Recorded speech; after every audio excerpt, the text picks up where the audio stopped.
All right, ladies and gentlemen, we are live here today. Welcome to the podcast. Today we are very fortunate to have the Senior VP from Equity Title, Rick Cenname. Rick, please hit *6 on your phone. It'll unmute you, and then we'll be able to hear you. There we go. And there we go. So, hey, first off, thanks a lot for being on here today. Really appreciate you. And as you can hear, there's that sound I was talking about. So tell us a little about yourself. Yeah, we do it live, man.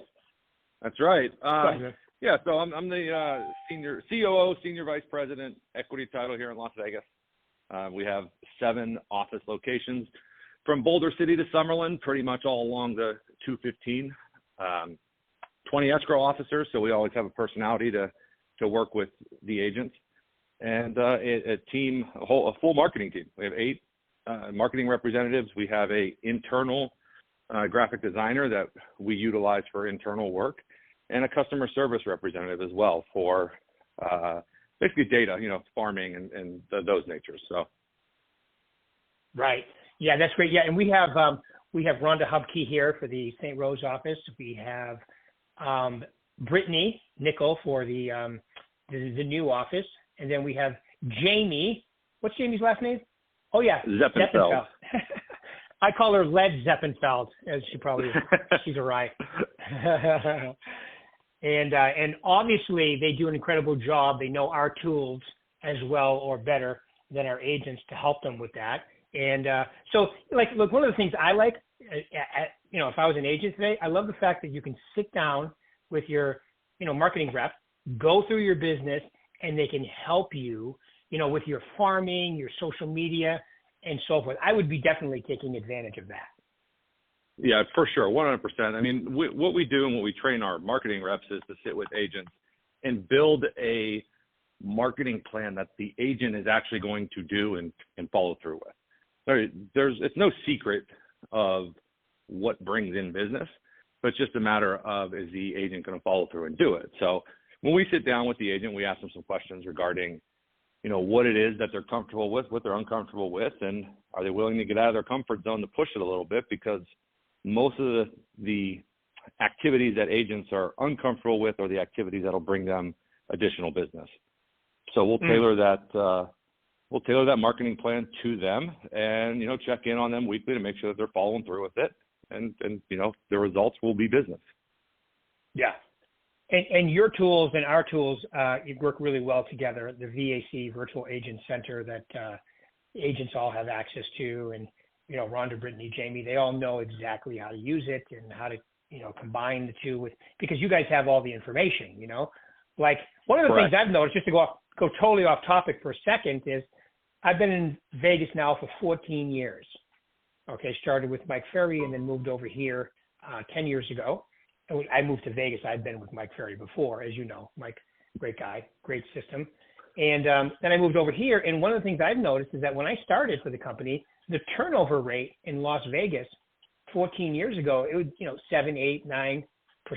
Today it's changed because I think we've, as an area, turned into a real city, real services, real companies, not just, and it's great that we have the casinos and all that good stuff, but have you noticed that? I mean, the turnover rate has drastically changed in the last 10, 15 years. Definitely. I mean, we were a very transient city in the past, people moving in, moving out, and now that's kind of slowed. People have put roots down here. They've kept their properties instead of selling their properties. So I've seen turnover rates kind of, drop in certain areas of the town, and I've seen them stay what you were talking about in the newer areas of town because people buy a new property, they move out to it, it's in the outskirts of town maybe, or an area they're not familiar with, and they realize I don't really like it here. I want to go back to where I was, so they turn and sell. Believe it or not, we're seeing a lot of success with 2, 3, 4-year-old properties coming back for sale because that's what we're finding is people don't like where they actually moved. Yeah, I agree 100%. And what you also see today is, Vegas, and I think it's kind of on the line right now, but as far as buying single family investment properties, you see a lot of people doing that. Not like, in the early 2000s, because that was just ridiculous, but I'm talking about people having, a second investment or a third investment property as well as there's some big groups doing it as well too. For sure. I mean, we're definitely an investment hub, is what I would say. There's a lot of investors from the flippers, the wholesalers, to the individual, mom and pop that is purchasing a property just for, retirement purposes or for their kids down the road. There are a lot of investment properties here in town, or a lot of owner absentee properties as well when you start talking about snowbirds and stuff like that. So, we have a lot of property. It's also owned by people who have multiple units, and that, sometimes causes challenges. Sometimes it's great. And I think for the most part, it's been really, really good until maybe a year ago. And now we started getting into that little bit of a crunch of, their inventory crunch that we've seen. But for the longest time, it's been a really good plus for the market. Yeah. And I also think because of everything you just said in the inventory crunch, you see a lot of these rental developments going up, and they're filling them because, think about it. 5 years ago, they're filling them. Yeah. Quickly, they're filling them up. Them. And they're not only are they filling them quickly, they're going up extremely quickly and filling them quickly, because now I'm not going to say we've crossed the line, but that cost of living, cost of property, in the last 5 years has really made a big change in Las Vegas. Oh, it definitely has. And I mean, we see it when we do our closings and we're sitting at the table with home buyers, and we're looking down at that mortgage payment when they're signing it, and it's a big number sometimes, and it's not what it was 3-4 years ago. It's a lot bigger than that number, and they're taking advantage of the different products and financing options, and they're getting into homes and they're still buying them, so that's good. Right, exactly right. Yep, perfect. Yeah, and something you just mentioned sparked my memory as far as, like, if I'm sitting down with Rhonda or Brittany or Jamie and I wanted absentee owners, I could pick absentee owners as a farm, right? I know I used to do that back in New England, where you can set up, call them, check in with them, give them information of what's going on, and then stay in touch with them. Because sometimes, it's very common for them to keep them 5-10 years or whatever, and then sell them. So that can be a tremendous farming tool for agents to use. Definitely. We have all of the public information for every property in Clark County. So we know, where basically the property is. We know where their mailing address is. We know all the characteristics of the property, all of the recorded information against the property. We are very data driven, and then we layer things over that as well, that from other sources that can make that very valuable information, so that the agents can work an area or a group of people, absentee owners, and be successful at it. So we pride ourselves in going out and getting the data that the agents, and we need it as well, but the data that the agents need in order to be successful. Yeah, it's pretty crazy what you can get. You can nail it down to whatever exactly, your niche or niche, as they say today, is. I'm from New England. I could actually find everybody that owns a home in Vegas and also is from New England originally, or lives in New England and has a property here. You can do it so many different ways. Ultimately, I like the different ways, because whatever gives you the juice to get out there, like I did my video this morning on personal contact. Should you have social media? Yes. Should you do email campaigns? Yes. Should you? But nothing replaces the personal contact. So whatever way you need to formulate it that gives you the reason or the excuse, whatever you want to call it, to get in touch with people, okay, I'm all for. And you guys have the data to be able to do that. Definitely, and I second that too. There's nothing better than an actual voice-to-voice conversation or a face-to-face conversation. Right. It's the, like I always tell people at my Success Series, your brand is critically important. The next important tool is your voice.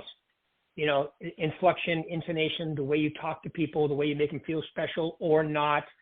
All of that is a tool that you can get better at. And it's not, and I think title is like this too, Rick. It's not just, like real estate to me is the ultimate equalizer. Okay. And I think title would be, meaning that, we just watched the Olympics. Okay. So what? I'm not 6'9" and 265 pounds. And, LeBron James obviously worked to get like that. But in order to be LeBron James, you got to be 6'9" or at least 6'6", or right. So but real estate, it doesn't matter how old you are, how young you are, what color you are, what creed you are, what sex you are. You can be super successful if you're willing to learn some things and develop some traits. Some of them you may already have, some of them you may don't have. And I would say being a salesperson in the title business is very similar. Would you agree? 100%. You just got to be willing to do the activities and talk to the people. In my world, we need to talk to the agents who have business. Yeah, you guys got it narrowed down. You talk to real estate agents, and boom, that's when stuff happens. That's right. Yeah, and that's why I love having the girls into Success Series, because they go through all the different tools that you guys have. And so let's get into that for a minute now. The market itself, because everybody wants to hear from you guys. Closings, things going on. It's still pretty steady out there, correct?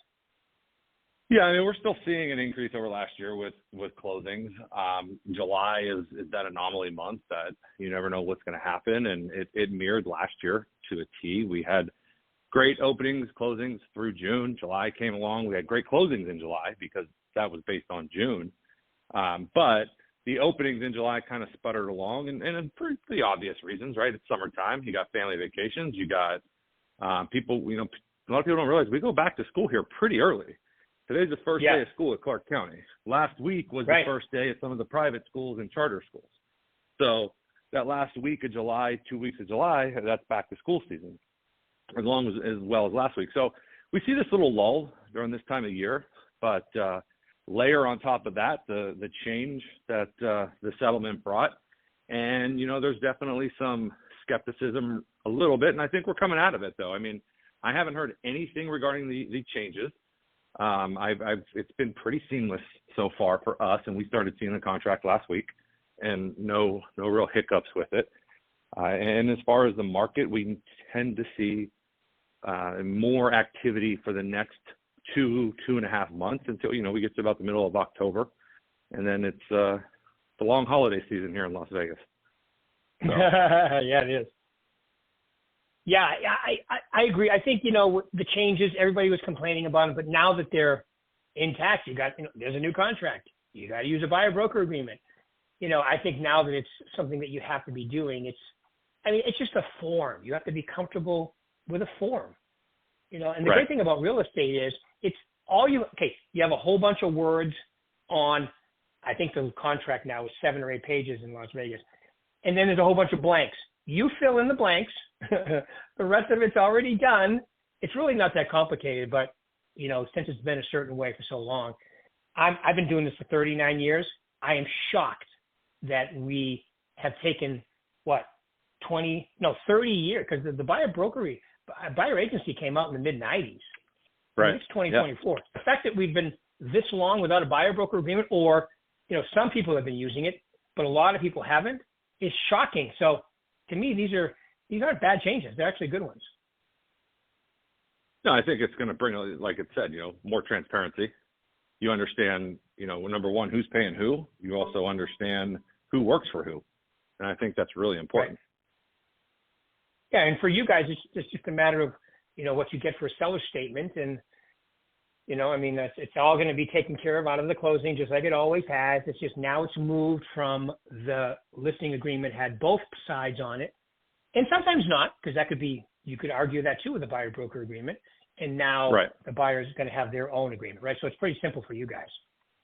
Yeah, it actually makes it a lot cleaner for us. I mean, we see it in writing, and that was one of my biggest hurdles that I didn't like from the title aspect, is I always thought that we should see some commission in writing somewhere. So I actually like it now because it gives us a starting point to draw up our documents and then get those out a lot quicker so that we can make sure that the agents are getting paid, and they're getting paid the right amount. Right. Yeah, and I think for the professional, for the person who's used to, like, I coach a lot of new agents, and I coach them right away to start, and so do our managers, to use the buyer broker agreement. And so a lot of agents that have been in the business 3 years or less, matter of fact, a lot of them 5 years or less, have already been using it. So it's really not even a change to them. So I think it's good. And I think for the person who is a true professional, it always was crazy to me that I sell somebody's home, they're my client. Then I sell them a new home and they're my customer. But that never made sense to me you should have a buyer broker. How can you demote somebody in really the same, because they wouldn't be buying unless they sold and they wouldn't be selling. So it's one really transaction.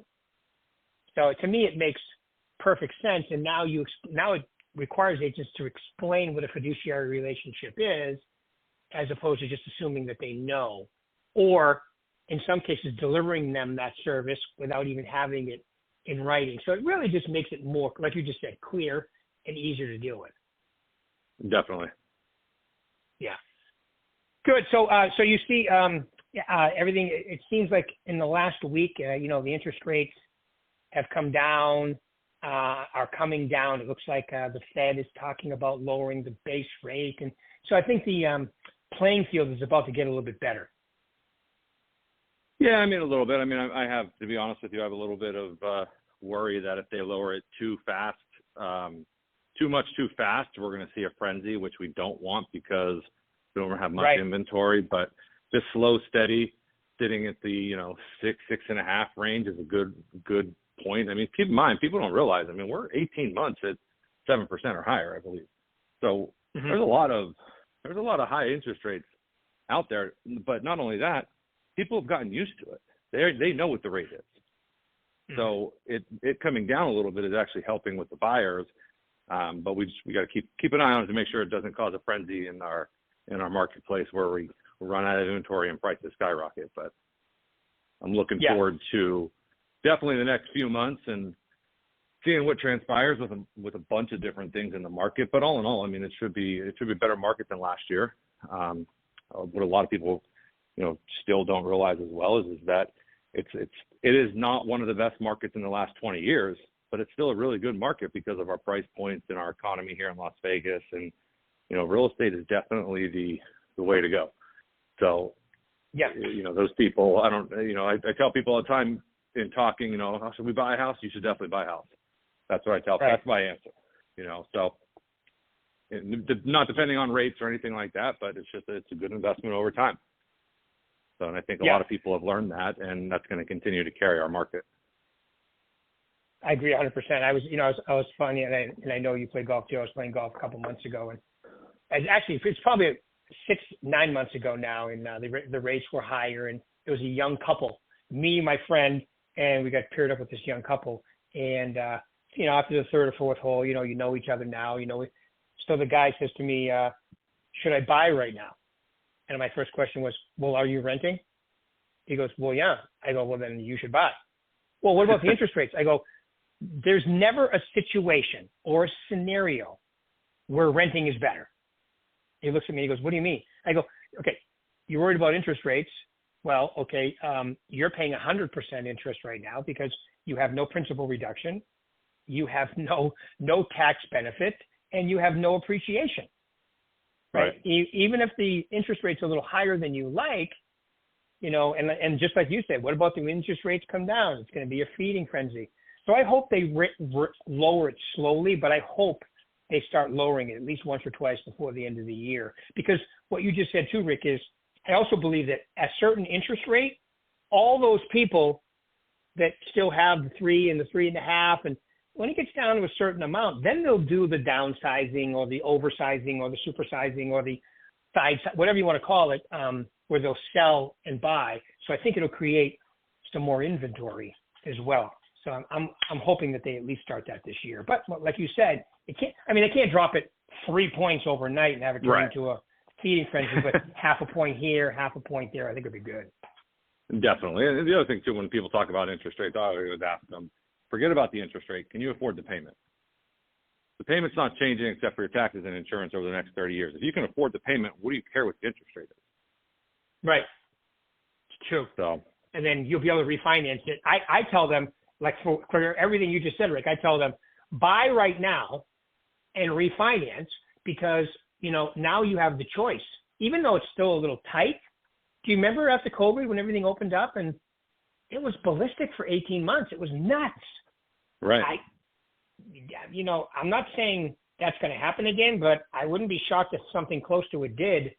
when the rates start coming down. And what's that number going to be? I don't know, 5.5, 5, and then, I think we'll go through a little frenzy, right?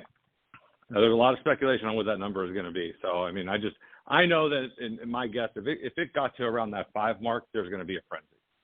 We stay in the upper 5s. I think it's going to be a nice, healthy market with a good activity. But we'll see what happens. I mean, like I said, there's a lot of other outside factors between interest rates. You have the election. You have all these things coming into play now this year for the next couple of months. So it'll be an interesting ride. Yeah, and it's always that's true. Like you said, we'll have a good little run here, and then we've got an election year, and people start with I want to see what's going to happen. I always love that one. Like, well, what do you think's going to happen? Well, I don't know. I just need to see. Okay, all right. Right. So it's kind of interesting. But right, who knows what that number is going to be? But I have never seen a market where transactions went down, but appreciation and value is still there. So it's kind of a unique market right now. Oh, definitely unique. I mean, we're seeing on our end, which has carried a lot of this through and made the market good for us, is we see higher prices. For us, higher prices. Agents see higher commissions. We see higher fees. So we're able to still continue to do things on very little transactions compared to the years in the past. Right. Yep. All good stuff. All right. So I got to ask you my favorite question, because you are a salesperson. All of us are salespeople. Underneath, there's always a part of our job that we need to be selling. So what do you think, top 3 things that makes a great salesperson in today's market? 1, consistency.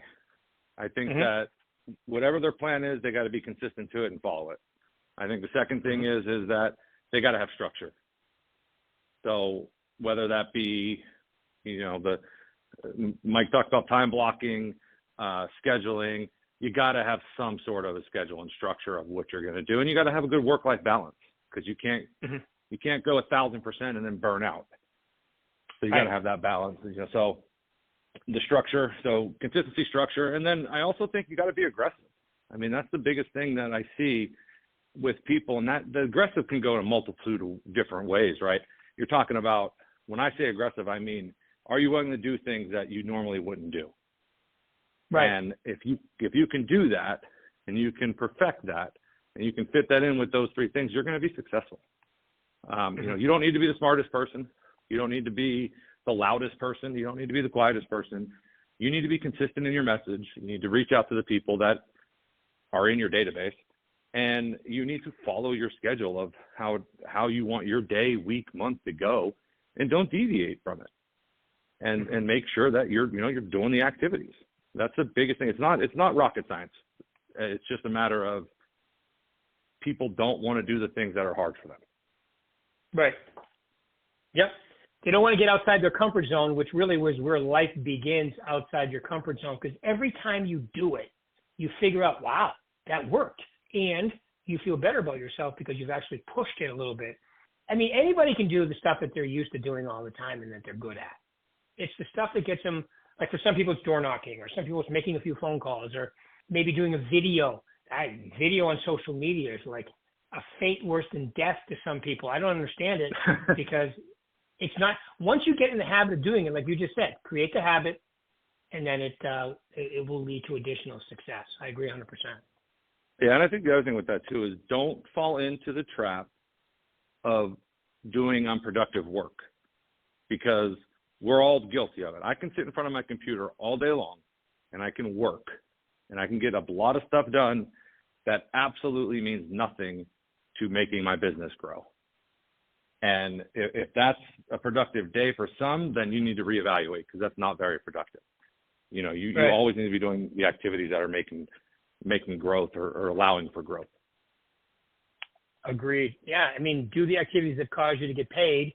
If you were an attorney, we call those, billable hour activities. And I think that's a good, analogy to use, because I always tell people, when you're talking to people, you're making a lot of money. When you're following up, the fortunes in the follow-up, you're making a lot of, when you're working with buyers, when you're on listing appointments, when you're negotiating contracts, everything else, you're getting paid $20 an hour. So try to spend as much as you can in those billable hour activities. Yeah, for sure. All right, my man. Any final words of wisdom, Rick, you want to leave these lovely people today? Just get out there and do the work. That's it. I mean, like I said, it's not rocket science. It's not hard. You just got to be willing to put the effort in and do it. Okay, you're being very humble here. You can actually give us a little, and I appreciate that. You can give us a little commercial for you and your company too, right here, because this is the tag to put it on, my man. Perfect. All right. So yeah, I mean, and if you're not working with us, definitely reach out to one of the reps. Rhonda, Jamie, or Brittany.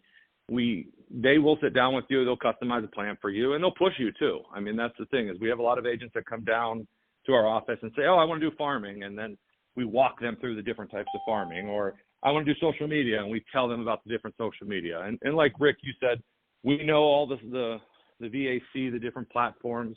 We're proficient in our own. We'll show you those as well that intertwine with, their business. So if you're not working with us, you're missing out on a lot of the data, a lot of the ideas, and support that you need to be successful in this business. So reach out to one of the reps in your office, and we'll definitely help you.